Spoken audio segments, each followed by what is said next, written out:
Hello, friends. Today's video is going to be a little longer than normal because I'm going to address the Open Gaming License 1.1. I've received information from a number of friends and a number of sources that the leak is fully out in the wild now. And so I want to talk about what Wizards of the Coast is doing and how it makes me feel, because I have a number of friends who publish content under the old OGL. They're publishers, they're people I've known for many, many years. They're good, hardworking people in this industry. And here's the portion I want to address from this new 1.1 license that has been leaked but has not been implemented as of yet. A lot has changed. It reads this way. A lot has changed over the last half century, including the rise of the internet, apps, Web3, and even virtual TTRPGs.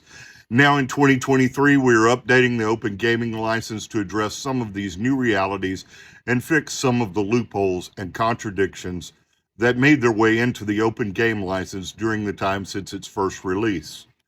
One aspect of that is dividing the Open Game License into two pieces. First, a license covering non-commercial use of SRD content. And second, a license that applies to commercial uses of SRD content. The OGL non-commercial and OGL commercial together make up the updated OGL. This revised license is intended to protect the D&D brand by reducing creator confusion, preventing bad actors from tarnishing it, and preventing large businesses from profiting off it without proper checks and balances.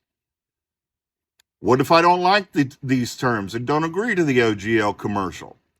That's fine. It just means that you cannot earn income from any SRD-based content you create on or after January 13th, 2023, and you will need to either operate under the new OGL non-commercial or strike a custom direct deal with Wizards of the Coast for your project.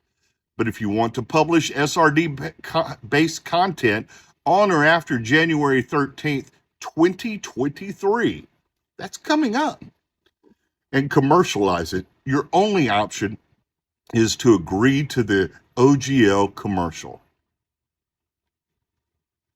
This means that the Open Gaming License is only an open license in name only. And this will affect quite a few publishers.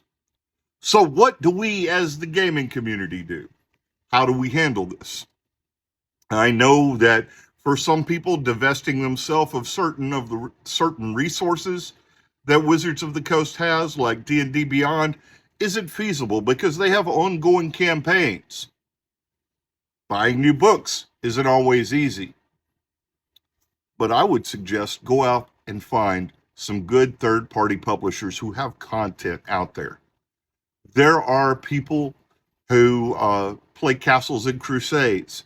Yes, it's under the Open Gaming License, but I've gotten information from my friends at Troll Lord Games that they will be able to remove the OGL content very easily.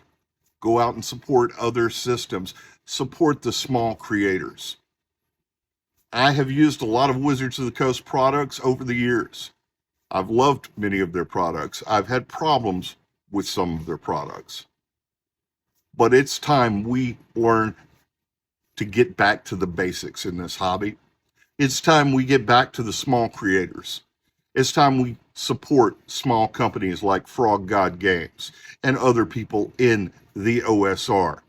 I have a good friend, Jason Vey, with Elf Lair Games. These are the people I'd like to see you support. These people in this industry who are still creating wonderful, good content. These people who care about the customer. They care about the hobby. Yes, they want to make a profit. Yes, they want to be rewarded for their hard work. But they also make sure to spend time listening to the fans and the hobbyists in the industry.